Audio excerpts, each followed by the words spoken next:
Viral opa Korea nikahi gadis Garut, ini mahar yang diberikan.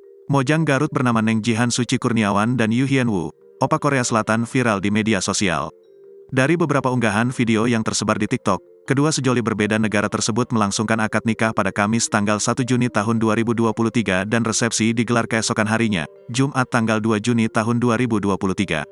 Bertempat di Kampung Cigebang, Desa Karangsari, Kecamatan Pakenjeng, Kabupaten Garut, pernikahan yang mengusung adat Sunda itu sangat meriah dengan dominasi tenda warna putih. Dari unggahan video, pria asal Busan Korea Selatan tersebut mengucap akad nikah menggunakan bahasa Indonesia. Mengenakan busana batik, ia tampak sumringah setelah saksi mengucap sah yang kemudian disahut ucapan hamdalah oleh para tamu yang hadir. Di sampingnya, sang istri berkebaya dan berkerudung merah, turut mengucap syukur. Mahar yang diberikan pun berupa seperangkat alat sholat, emas 3,75 gram serta uang sebesar 1,5 juta rupiah. Keberadaan ibu pengantin pria pun tidak luput dari perhatian tamu. Sontak unggahan itu pun mendapatkan beragam komentar dari warganet.